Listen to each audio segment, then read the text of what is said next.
kining deklarasyon ni Kristo nga ang tinuod niyang mga igsuon o iyang inahan mao ang nagbuhat sa gisugo sa Ginoo nga atong amahan nga tuas langit. Makadasig kay ni nato nga naman kay pwede gidi ay nga maliwat gyud ta ni Maria. Linya imong tupad na ganahan ka maparihan ni Maria. Ganahan ka niya og di gani ka ganahan pasabot ganahan kang maliwat sa yawa. Kay mo man ay kontra ni Maria dinhis kalibutan ang yawa. Diri sa unang pagbasa gipasalig dinhi nga mopuyo uban kanato ang Ginoo. Ni siya paglipay kay mopuyo ko uban kaninyo. Giunsa man sa Ginoo pagpuyo uban kanato, pinaagi sa mahal nga Birhen Maria. Nganong nakapuyo man siya uban nato, pinaagi sa mahal nga Birhen Maria, kay sa tanang tao dinhis kalibutan, ang mahal nga Birhen Maria maoy unang nagrepresentar niining gitawag og pagkamasinugtanon sa tanang sugo sa Ginoo. Way sugo sa Ginoo nga balibaran ni Maria. Gani ang iya yung famous nga deklarasyon kanang iya bang prinsipyo ba? Sulugoon ako sa Dios, matuman dinhi kanako ang imong pulong. Gilaing lingi sa imong tupad ing na wa ka magsupak-supak sa Ginoo. Ing na kono, na wa ka magsupak-supak. Siging simba, siging misa niya, inighumas misa, inighuman simba ang pari, masinupakon kay sugo sa Ginoo. Kanalang sugo sa Ginoo nga pasaylua og kapito ang nakasa nimo. Kinsa man ninyo ana ang ganahan kay mutuman be. Na katulo ra labing daghan katulo mo na atong prinsipyo. Unya unsa may mahitabo kung tumano nato ang tanang sugo sa Ginoo, ang Ginoo sad maghimog dagkong mga butang dinhi kanato. Muna si Maria nahimong agianan sa dagko kayong mga grasya. Kadto lang dito sa kasal sa Kana, kinsa may hinungdan nga ang bino nga nahurot na nailisan og unom katadyaw nga bino nga lamian pagyud kaayo. Nga ang tubig nahimong bino. Kinsa may nakapahimo ato? Si Maria.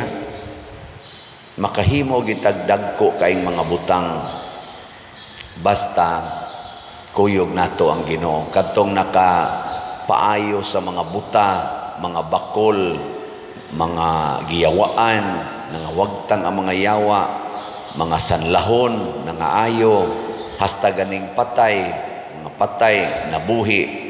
Kinsa may gabuhat ato? Si Kristo. Nganong si Kristo nakapuyo man dinhi sa kalibutan og nakahimo ato mga butanga tungod gyapon ni Maria nga nagsigig sunod sa pulong sa Ginoo. Way reklamo pagbuot sa Ginoo nga mapobre sila, okay lang. Pagbuot sa Ginoo nga manganak ra siya dito sa pasungan, okay lang. Pagbuot sa Ginoo nga gukuron silang Herodes, mamakwit sila ngadto sa Ehipto, okay lang.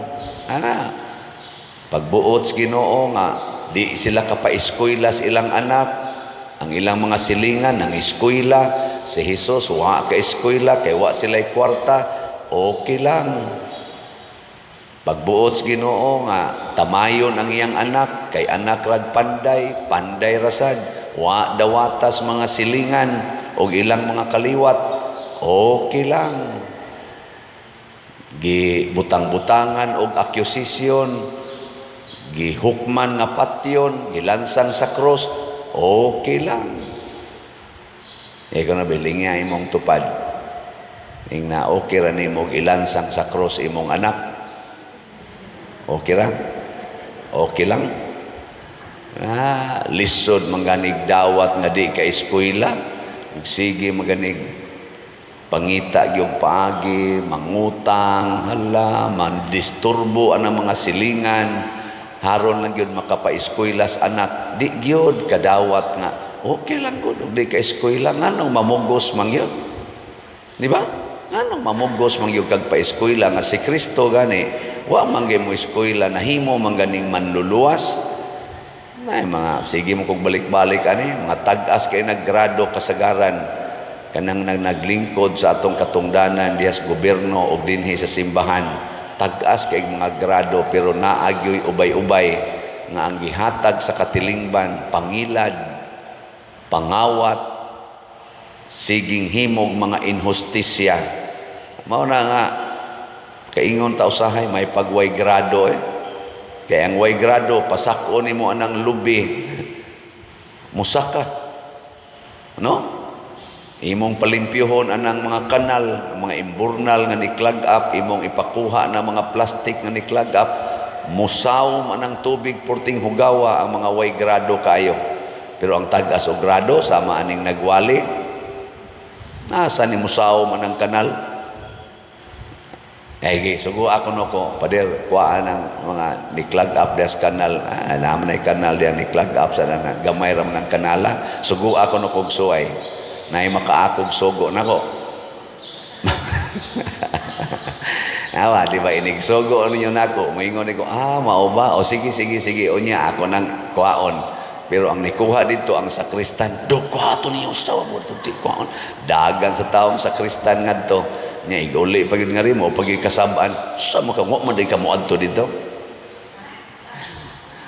Sorry dong ha, murag ka mo punghas pare. Adi sa tingali mo kaakog tan-aw pari mangabkab diha ng kanal no. Nya magsige ra mo agi-agi nya mutudlo pag mo to pa dira ito pangato pa dira ana. Pero suwayan gitingi ko yung sogo murag buhaton tingali na nako di lang ang ipabuhat lang nako kana lang pagpamaligyag slat. Sugo ako ni napadir ayog ka uwaw baligyag slat ha. Awa jud ko mauwaw. Nya unsa may akong gibuhat pinaagi aning akong pamaligyag slat na nagtukod na tag mga balay para sa atong mga kabos nga pamilya. Kamusad nga namalit aning atong si Tio tag 100 pesos ra gid ni nakatabang sa mong pagtukod og balay og pinaagi ni ana nakatuman ta sa sugo sa Ginoo, shelter the homeless. I was homeless and you welcome me or you shelter me. Sige, pakpakan na to ang namalit og slat. Yes. Salamat kayo. Ako rabang gipangandoy nga mahurot unta ni inig birthday nako. Karon na rabang 24 akong birthday. Ang atong si Tio niabot nag 49,389 kaslats ang atong halin. Naapay 20,611 ka-slots nga available. Nga nasa ni 61 slot challenge kay 61 years old naman ko. Nga 61 sad kabalay ang atong target nga tukuron. Bisag ang nang-apply sobra 100, 61 lang atong tukuron. Nakadawat na sa tag 243 ka 61 slot challenge. Lain na sang pakpak sa namalit og slots. Salamat kayo. Anya ang ato sang SBF dag para nis atong kumbinto dako-dako patadihag bayronon pero at least niabot na og 44,114 ang atong halin. 15,886 na lang ang atong mahalin, tag 500 pesos per slot. Sige lang itagpalit ani ang atong 16 slot challenge, tag 8,000 pesos para sa SBF dag, niabot na sa 316 ka 16 slot challenge. Ato na sang pakpakan ang namalit SBF dag. kanindot ani nya naay daghan nga pipila no dili jud kay daghan pero naay pipila nga nagpa-reserve sa atong investment slot kaning DSAP tag 500,000 pesos pero ang ato ra gyung ipon kung ma-remit na nila ang ilang gi-pledge ng kwarta so ato man ang ilista pero sa pagkakaron open pa ta duha na lang ka slots ang available 500,000 pesos with 25% interest per annum. So kamong nagpa-reserve, i-text lang ko, i-text atong secretary, Remy Ocaba or si Hinara Laborte or si Brad Loloy or Brad Bernardo Jacobi kung gusto mong magpa-reserve kay nanay makarimit dinhi nga duha ka tag 500,000 ma-close na ni siya. Pero kamong nagpa-reserve ug kanus-an na ninyo i-remit inyong investment slot ato gyapon ang dawaton basta before ni siya ma-close nakapa-reserve na mo. Kining tanan mga igsoon atong gibuhat alang gyud kaayuhan sa atong isig katao kay ang sugo sa Ginoo nga mao sa gituman ni Maria higugmaa ang imong isig katao sama sa imong kaugalingon. The primary commandment in relation sa atong isig katao. Og pinaagi niini maghimo ang Dios og dagkong mga butang. Kita dinhi pinaagi aning atong pagsigig paningkamot uban sa atong mga kasalanan naningkamot ta pagsunod sa sugo sa Ginoo. Ang atong parokya nakahimo og dagkong mga butang. Kinilang atong nahimo dinhi nga mga development sa atong parokya. Naamsa ko'y na meeting karong bag-o wa gimilaing giistoryahan ang kining mga nanghitabo dinhi sa parokya nga makaingon tang dili katuhuan kaayo no nga in the span of around 4 years natong kumbate kay nagiam sa tag pandemic ay butang ta lang 5 years gyud mauna ni ang atong nabuhat nya dili lang dinhi sa parokya ngadto pas kapilinya sa archdiocesan nga mga projects nakatabang sa ta financially pinaagi sa atong slot ngadto sa ubang mga daghan-daghan na gyud nga mga parokya, mga communities sa ilang activities o sa ilang mga projects sa pag-repair sa ilang mga kumbento, mga parish churches daghan-daghan na gitag natabang dinhi.